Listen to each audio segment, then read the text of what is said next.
Hello my dear friends, I am Professor Vyam Khan and today we are starting our unit number 2 block diagram and signal flow graph of the subject automatic control system, and this is the part 1 of this unit number 2, and in today's part we are going to discuss block diagram representation.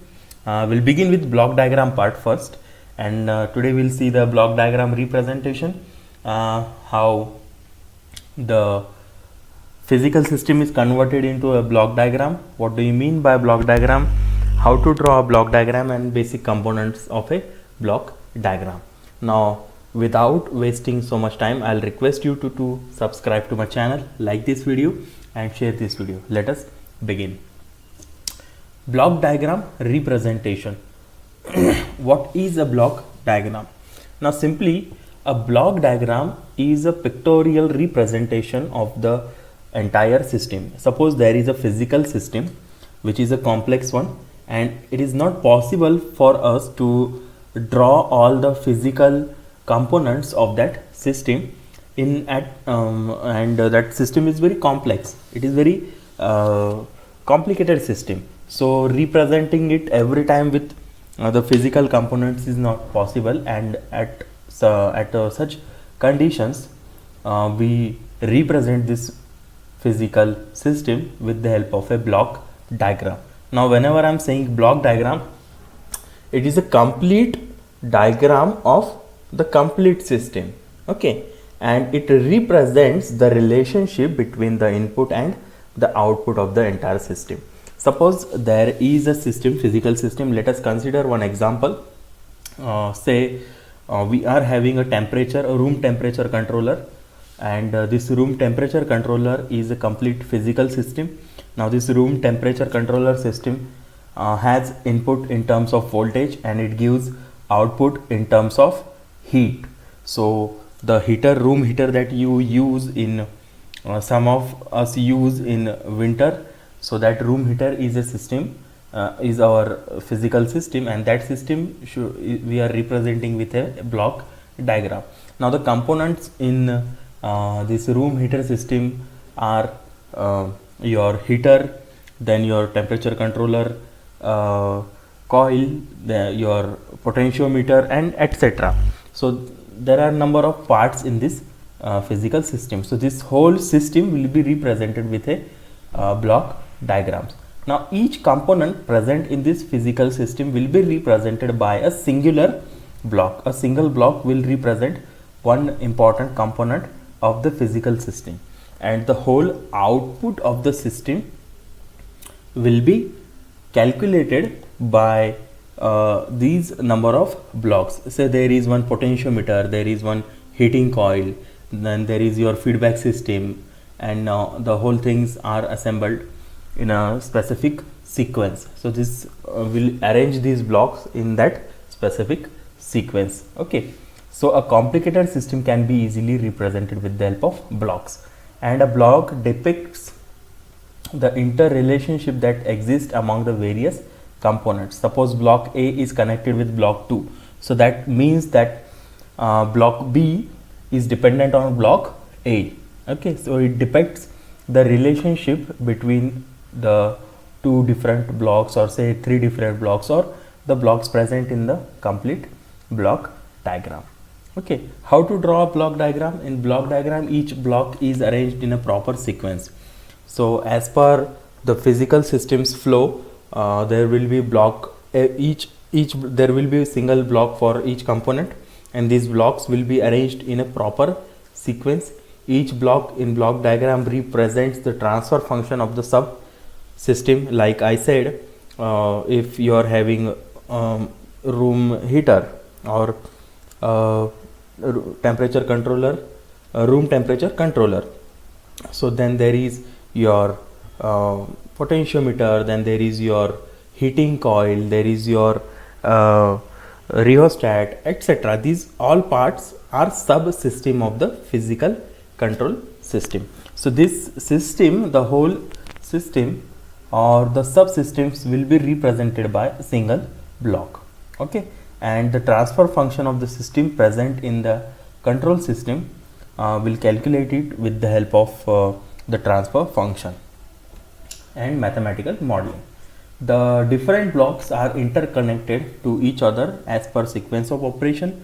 Lines connecting to these blocks are called as branches, and arrows associated with these branches indicate the direction of flow of signal from one block to another.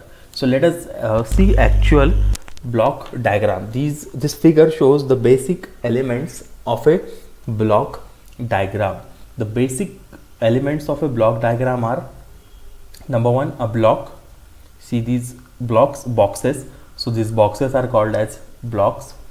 Then there is summing point. There is one summing point. What is meaning of summing point? We'll see it later. And then there is a takeoff point, and this is your takeoff point. And this is your R of S, that means this is input. This is your C of S, that is your output. Then this one is feedback. Okay, H of S, this one is your gain transfer function, and this whole diagram represents a block diagram. Okay, now let us discuss this diagram in detail. Let us first discuss what do you mean by a block. What is the meaning of a block?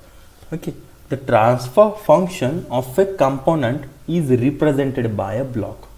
Whenever a single component is considered and that single component is represented by a block, that means we are representing the transfer function of that single component. Okay, and this G of S is nothing but the transfer function. What is transfer function?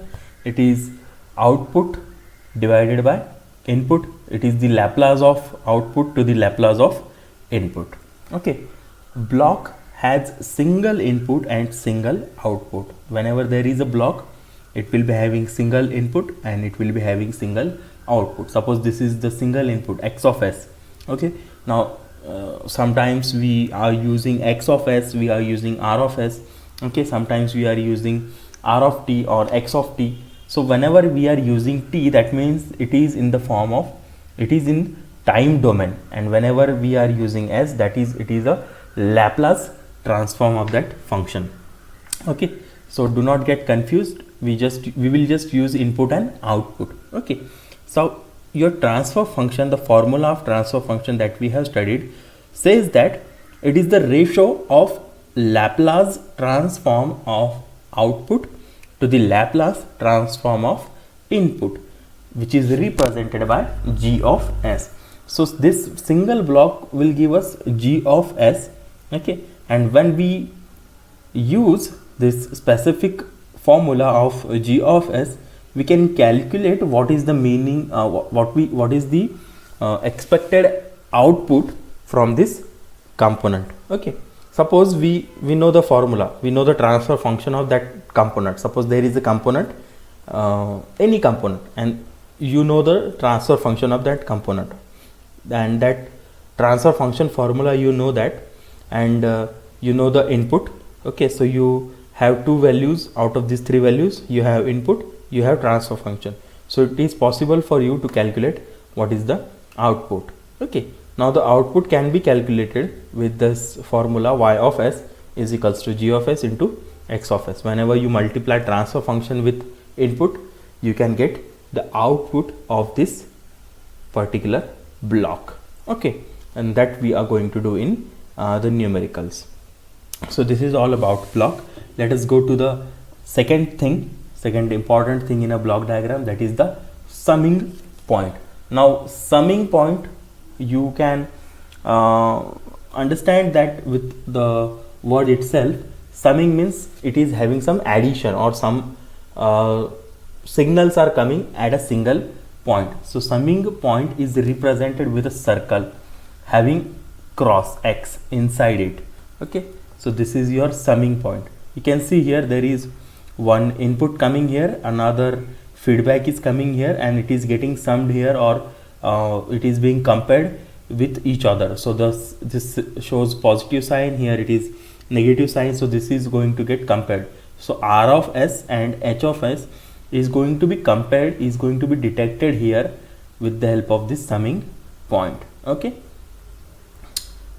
it has two or more inputs and single output.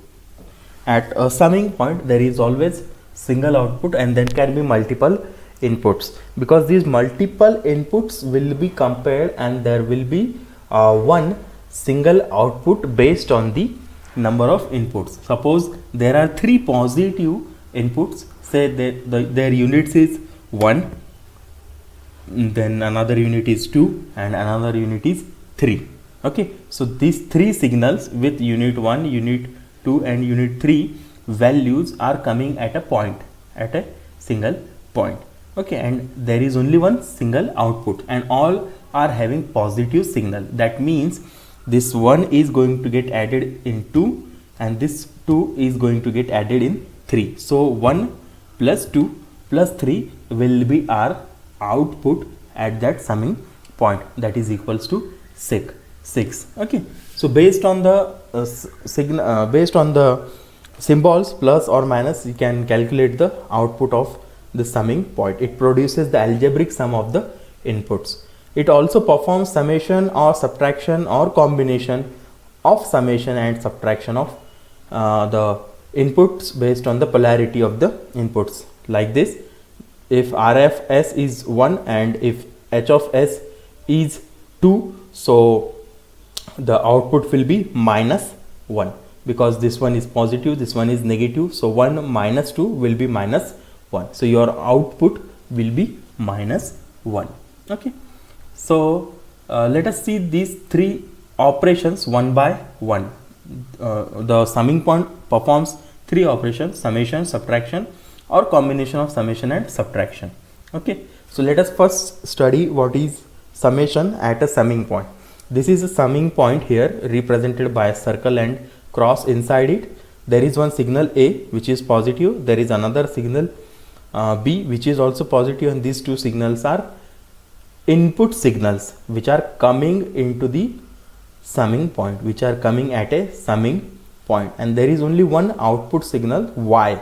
So this Y is equal to A plus B. So if you put some value for A and if you put some value for B, so these values will be added. So you will get addition here. So summing point will sum up the values of A and B and will give the output with respect to the values of A and B. Okay, so this summing point is acting as a you can say summation point.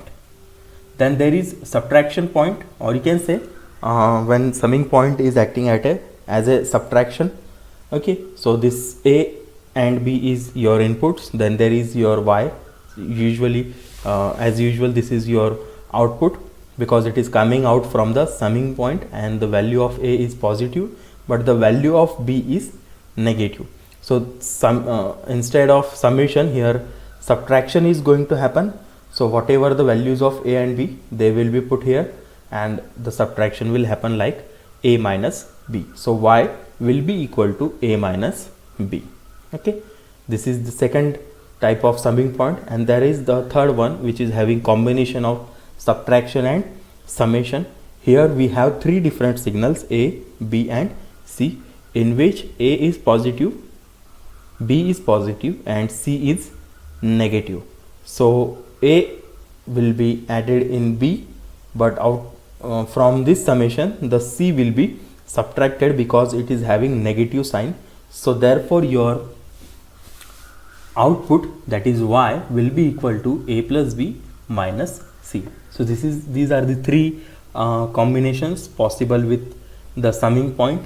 There are some few more, but they are not right now related with our subject. If the things are needed, so we'll study it later on. Okay, so just remember these 3 points: your summation, subtraction and combination of summation and subtraction. Okay, so this is about your summing point, and there is the third important element, that is the takeoff point. So takeoff point is a point from which the same input signal can be passed through more than one branch. So there is your R of S, that is your input signal, and from this point we are taking the same input and we are giving it to another block, and the same input is given to another block. say this is one component, so it is also getting the same input as that of GB and GC. Okay, so based on the transfer function of these three, our output will be either it will be same or it will be different. So we'll get the outputs based on the transfer function, but the input here is same, and from this point we are just taking off the input and we are giving it to another block. So such a kind of point is called as takeoff point. The takeoff point is a point from which the same input signal can be passed through more than one branch. That means with the help of takeoff point we can apply the same input to more than one blocks. Okay, now in this following figure you can see there is RS, your input. So the same input is given, the first input is given to GA, this block A, then the same input is given to block B, and same input is given to block C, but the it is given from this specific takeoff point. We are getting output based on the transfer function. Okay, this is one use of takeoff point, but the important use of takeoff point is for feedback. We are now whenever I am saying input, it does not mean that output cannot be a input. It does not mean that. Okay, remember, whatever coming in is your input. Whatever coming in is your input. Okay, and whatever going out is your output for that specific system, for that specific component. Like this, for this G of S, this is your input, this is your output. Okay, now let us see the feedback system here. Now for this feedback system, for this G of S, this is input and this is output. But for this H of S, that is your feedback element, the same output is treated as input. So input, your output becomes here input for another system. So like that, whatever coming in is your input, whatever going out is your output. So you can use this thing for you can use the takeoff point as a point of input for your feedback element. Okay, now in this figure there is one block G of S, and from this block we are taking a takeoff point at the output. Okay, at this output we are taking the output signal and we are giving it to the error detector. We are giving it to the error detector. So this will be treated as a input signal for the error detector, or you can say it will be treated for summing point. Now based on the amount of this signal or based on the unit that is given to it, so the input of this summing, output of this summing point will be calculated, because here we can see plus sign, here we can see minus sign. So R of S will be R of S will be plus, then your H of S will be negative, and as per the number, as per the values of these, the next input signal will be corrected. Okay, so it is important to understand what is takeoff point for a feedback. Now let us actually see how a block diagram is drawn or how a block diagram is generated from a physical system. Now we have to consider this physical system. It is having a potentiometer shown here. Okay, then there is your differential amplifier. This is symbol of amplifier. Then there is a DC motor which is coupled to a tachometer. Now the sequence is signal is coming from potentiometer, then it is being amplified, then it is given to DC motor, and the speed of the RPM of this DC motor is measured with the help of a tachometer, and that tachometer is giving back signal to the amplifier so that it is compared with the input. Okay, now this is a velocity control system of a tape recorder actually. Okay, now this is a component of a system, then this is another component of the system, this is another component, and this is another component. So this component, this potentiometer is connected to your amplifier, then this amplifier is connected to DC motor, this DC motor is connected to tachometer, which is again connected to the amplifier. So this is the sequence of the physical system.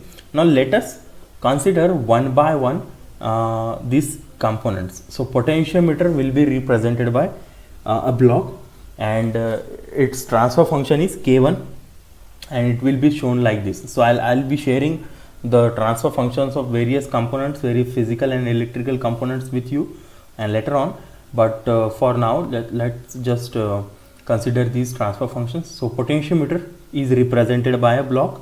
It is having some input, some output. Then there is your differential amplifier, which is having input and output. So that differential amplifier will be treated as a summing point, or its input will be treated as a summing point, and there will be one block which will represent the amplifier, differential amplifier. There is input, there is output. Now its output, K1's output will be given to K2 as the input. So K2's output will be given to the DC motor, and DC motor's output will be given to the tachometer. Okay. Now for a DC motor, the transfer function is like this: Km divided by S, tau m S plus 1. So this is your torque. Then your tachometer, its transfer function is simply K into S. Okay. So these are individual blocks. Now we have to arrange these blocks in a sequence. Like I said, the output of K1 will be input for K2, output of K2 will be input for DC motor, and output of this DC motor will be input for tachometer, and its output will be again given to the differential amplifier. So this will get connected to this point with the help of a takeoff point. Okay. So let us see how this diagram is drawn, how you draw the actual diagrams. Now this is your potentiometer. It is having some input in terms of your voltage. Then its output is coming to this summing point, because this is a differential amplifier. The input is positive here, and this K2 is getting a corrected signal because the tachometer is giving us a feedback signal which is minus. So there will be this particular point, this particular differential amplifier will act as a summing point. In which way? In subtraction way. Okay. So this plus sign, plus signal will be compared with this minus signal, and the corrected signal will be given to the DC motor. Now this DC motor will run, okay, because there is some input signal given to it, and it will run, and it will produce some, yes, RPMs, it will produce some torque, and that output, rotation of the shaft will be measured with the help of a tachometer, and that same signal will be given to this thing. Okay. And remaining signal is used as per the requirement. Okay. Only we are taking the signal for summing point. So this is your takeoff point, this is your summing point, and all these things are blocks. Okay. And the whole diagram is a block diagram. So this is the way you represent a block diagram. Please stay safe, stay at home, and keep learning.